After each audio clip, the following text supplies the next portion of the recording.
We just finished up SmackDown where you got Sami Zayn in the ring with Cody Rhodes. They're talking a whole bunch. There ends up being a #1 contendership match for who is going to face Sami on Raw, this coming Raw, July 6th. Now I'm very interested in the outcome of what happens on Raw. A lot of moving pieces and a lot of different options that we can go through for what could be set up for SummerSlam. So on SmackDown, you had Sami Zayn come out, he's doing his big celebration. Cody comes out, they start talking, and Cody is basically saying congratulations. I like that Sami in this whole segment, he doesn't really believe Cody, and he's telling him to just knock all the shtick off, like forget all this stuff, just be Cody. Like, tell me what you really feel. Jey Uso then comes down and he gets involved with all these guys. Jey congratulates Sami for getting the belt, but Jey talks about how he needs to get that title and bring it back to the family and bring it back to the bloodline. I like the wrinkle in here of Sami telling Jey, I have the belt, it's still with the family. All the callback to the bloodline story, so I really do like that. It honestly, and this is way down the road, but it made me thinking about Survivor Series, how WWE loves to do war games, and how there could be another kind of bloodline reunion match involving Sami Zayn again, but this new, more, I guess, heel-ish turned version of Sami could be kind of neat. I did also like how Cody was talking in the segment to both guys, how like with Jey wanting to bring the title back over to Roman, that I thought you were done being Roman's errand boy. So good wrinkles with everything. They're keeping, looking at the past. Cody even says, he's like, I thought we were over all this. Like, oh my God, this has been going on forever. Adam Pearce then comes down and he announces that you're going to get Jey versus Cody #1 contendership match. Winner of that is going to face Sami Zayn on July 6th in Chicago on Raw. So Sami even challenges this with Pearce backstage where he's like, I'm a SmackDown guy. Like, why am I going to Raw to defend my belt? And Pearce is just kind of like, that's what we're doing. To be a fighting champion and all of that. But doesn't it seem like kind of rushed that they are going to do this title match? So the main event is Jey versus Cody. Match is fine. It's good. It's just another Jey Cody match. Cody ends up beating Jey Uso. Jey's had no luck, by the way. He's lost to Cody. He's lost to Oba. He's not winning a whole heck of a lot. I am interested now what they might do with Jey. And I kind of feel like Jey is just going to be like LA Knight, Solo, Jimmy. And all those guys are going to be involved with each other. Jacob. That's it. Like, they keep putting Jey in these big title matches. Wouldn't it have made, and I'm curious and I'm thinking about this right now, would it have made any more sense to have someone like Jacob Fatu in the Jey spot? Because Jacob is positioned as Roman's right-hand man, his #1 guy. And Jacob's doing all the running around for Roman. So if you had Jacob subbed out and he was in this role, I think one, it would have maybe made the match more interesting, because even at King of the Ring, even if you had like Jacob versus Oba in King of the Ring finals, you'd have like kind of a big monster man match. And that could have been really cool. But even here, if you had Jacob instead of Jey, I think that may have worked even better. Because Jacob is doing he's the hired gun kind of thing. He's under the thumb of Roman. So yeah, he should be out there saying like, I'm taking that title, I'm bringing it back to our tribal chief, and that's what we're doing. But for Jey, I always feel like he's much more involved with LA Knight and Solo and his brother. And Jacob, maybe he should have been in that spot. Because with Jey losing again, it's like, what tension is he going to bring now to Roman Reigns? It's like, hey, I couldn't win King of the Ring. I also couldn't beat Cody for the #1 contender match. So there's no title for us. So now we're going to get Sami Zayn versus Cody Rhodes on Raw in Chicago. Now the big rumors and reports are that CM Punk's going to show up on Raw because it's in Chicago. And this has been going on for quite a while now. There's marketing poster advertising for Raw in Chicago with CM Punk front and center. There's been talks and chatter online constantly of Punk making his return, going over to SmackDown to challenge Cody for the title, and that being the SummerSlam match. But we'll get to a little bit more about Punk in a second. Focusing on the Sami-Cody match, though, on Raw. Is this rushed? I ask you. Is it too predictable? Is it exactly what you thought was going to happen? Was they're just going to fast forward this Sami title reign, it's going to end super quick, and it's not going to mean a lick? Is this rushed because they're just trying to get to Punk-Cody somehow, some way? Because if Cody wins the title from Sami on Raw, was it really worth putting the belt on Sami for 1 week? Like, Drew McIntyre had a short title reign, but at least he had something. He had a title defense at the Rumble against Sami, so at least he had that. Sami is just losing it days later, like within 10 days of getting the title, he's dropping the title potentially back to Cody. So it feels like, what was the point of doing that at all if that is what happens? Because we're going to explore kind of the different options WWE has here when it comes to Sami, Cody, and Punk. Because you could have had just Cody retain at Night of Champions, and then nothing changes.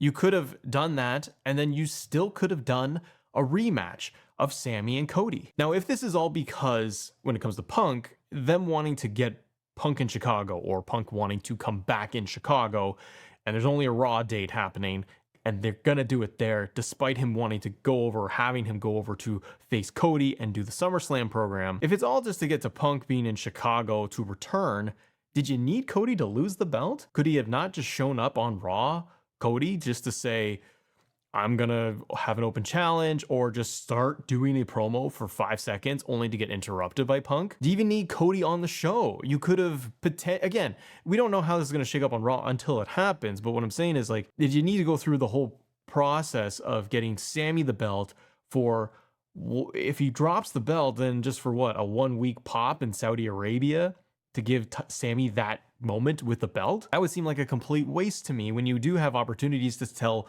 really neat stories with Sami as champion. And so if Cody just remained champ, you get to Raw, Cody doesn't even need to show up. You could just have Punk do his return on Raw. He could just walk into the ring, do his normal promo, have a contract in his hand that just says SmackDown, and he's like, I'm here to announce, like, hey, sorry guys, but this is my last time on Raw. I'll be on SmackDown. See ya. And then even Cody could come out and confront Punk about this. And like, what are you doing? Why are you going to SmackDown? It's like, well, I'm coming for you. And then boom, there's your SummerSlam program. But here's the questions to you. What if Sami doesn't lose the title on Raw? Because so much of the conversation is around Sami losing. That this is going to be a very short title reign. It's been rumored and reported that that's what it's going to be. And this would be like one of the shortest ones we've seen in a very long time. Because I think it's pretty interesting if Sami doesn't lose and he does keep that belt a little bit longer. In this Raw match between Cody and Sami, you could have Punk show up during the match and cost Cody the victory. Directly or indirectly, Sami ends up retaining the title. You could then do, because of that, you get Punk versus Cody one-on-one at SummerSlam non-title. Cody being upset, Punk ended up costing him the title. You got a couple of weeks to build that thing. There's your kind of logic behind it, and off they go. Where is Sami with title? I don't know. There he is! Gunther seems to be with Nick Aldis. That's exciting. That's why I feel like Sami would still be involved with these guys, and it would probably end up being a triple threat if Sami is still champ. Again, other outcomes you could have with this thing on Raw, if Punk is going to be there and Sami wins by roll-up or by cheating, by using a weapon, ref distraction, something, and he beats Cody. After the match, you could then still have Punk come down. Cody is left in the ring and he's all beaten up and Sami's out of there. You still get CM Punk coming down to confront Cody. The problem I have, and where I have to pause here, is I don't understand Punk's character's logic. Like, from the creative side, how do you make that make sense? What's Punk's motivation for attacking or screwing over Cody in any way? Because on screen, the two characters have been just buddies. There's a little tension there, but they pretty much get along. And then how does Punk just get a title match? His last appearance on Raw with Cody, right after WrestleMania, was, you never know when a championship opportunity is going to fall from the sky. So is Punk going to go into Raw, showing up in Chicago, and maybe be a little bit more of a heel? We haven't seen that in modern era Punk. It's been a while. And he's in Chicago, so no matter what he does, he's going to get cheered. It's kind of like Randy Orton. Randy turns heel on Cody, and the crowd goes nuts. You get a huge bloody reaction, all of that, and you get just monster Randy Orton decimating Cody. In that moment, in that scenario, that totally worked.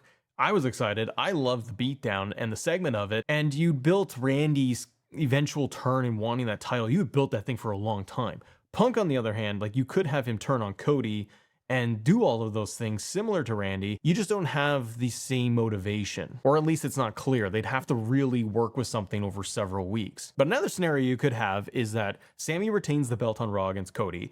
Punk's music hits at the very end. He comes down, he faces off with Sami, Cody's still lingering there, and Punk simply has a contract in his hands that says SmackDown. He signs it, Sami's holding the belt, Cody's in the middle, and then you've got a triple threat for SummerSlam. This is where I think it's triple threat at SummerSlam with these guys, and Sami still as champion going in, is like the best scenario, at least to me, because it gives Sami some kind of title reign, some kind of run with the belt that's more than a month. And like Drew, he gets a full title defense. Like, well, he would get two. He'd get the one against Cody, and he'd get one more chance at a big PLE at SummerSlam going in as champ. And I like all the tension too. If you do make it a triple threat, these three guys could do a lot of great promo work, and you're kind of subbing out Gunther and putting in Punk. Like, we haven't really seen CM Punk, Sami Zayn, and that dynamic. And especially if Punk's motivation and character isn't the same babyface we've seen for the last couple of years. What if he is a little bit more tuned up into a heel? It creates I think it just creates better TV and more compelling promos when you have all three of them. Cody's Cody, and I feel like isn't going to change much. Sami, I like the wrinkles that he adds to his character. And so Punk would bring in a whole other dynamic. Again, very different than what Gunther was bringing when it was those three guys. And what I was thinking too is that you could then have Sami even retain at SummerSlam. Probably unlikely. He might just lose the whole thing on Raw. We'll talk about that. But if Sami got to SummerSlam as champ and retained as champion, you've now extended the Cody Punk feud, which by all accounts is what WWE wants to do. They want to make that the big match. Like, that has been talked about as next year's WrestleMania, because when we came out of WrestleMania this past year, the two of them had their confrontation talking about the title.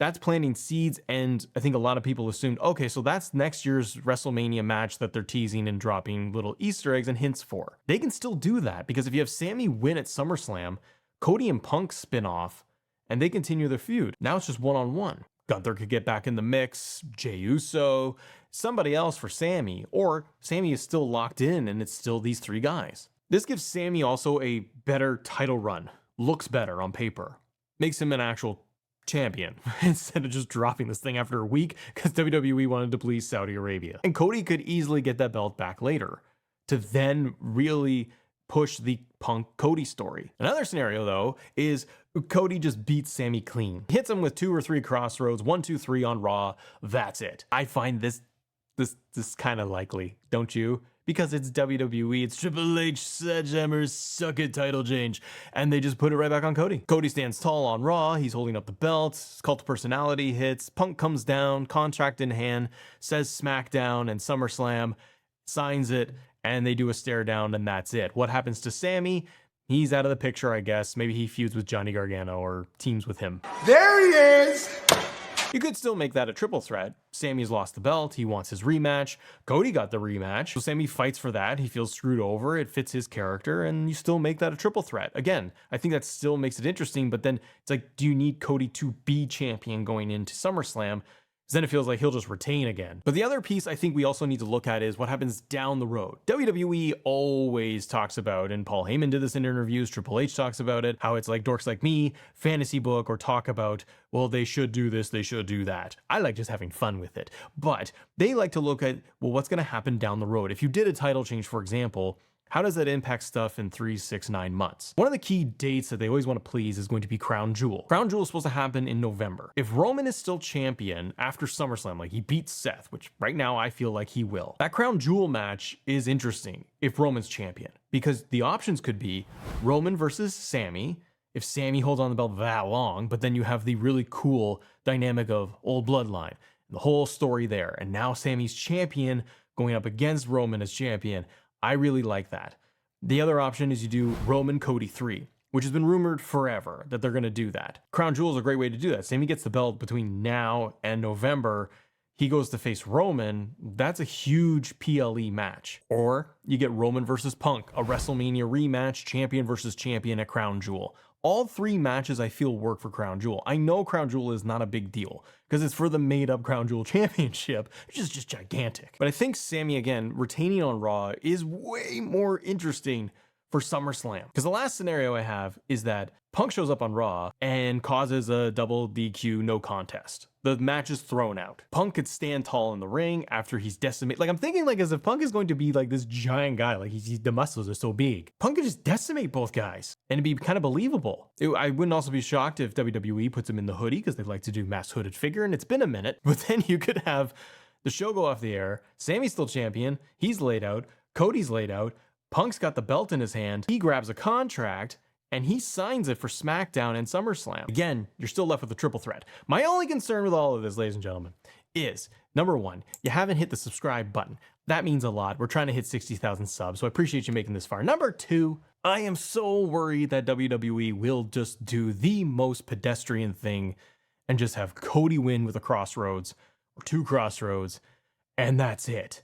And there's nothing. Like, Punk may not show up on Monday. It's just, we could all be wrong. It's just very curious why you would do a title match for the other belt that is on SmackDown and bring it to Raw to do it here so quickly. I think that there are better, and we'll see how it unfolds, but I think there's just better options out there than just having Cody win so they can do the Punk-Cody match one-on-one at SummerSlam. I feel then Sami's entire title reign, if you want to call it that, was a complete waste of time. What was I thinking? Yeah! And it was a TKO WWE hotshot book thing for Saudi Arabia. And it's funny because WWE will talk about how they don't want to do hotshot booking. That doesn't solve things, that creates more problems. But then you end up doing it. And would a Cody Punk match at SummerSlam be great? Yeah, I think so. And I think a great story that they could extend 4 months. But I don't want them to ruin the thing and make it just the most obvious, boring pick and scenario coming out of Raw. We'll see. Subscribe to the channel, click this video for more WWE content. Have a great day. See ya.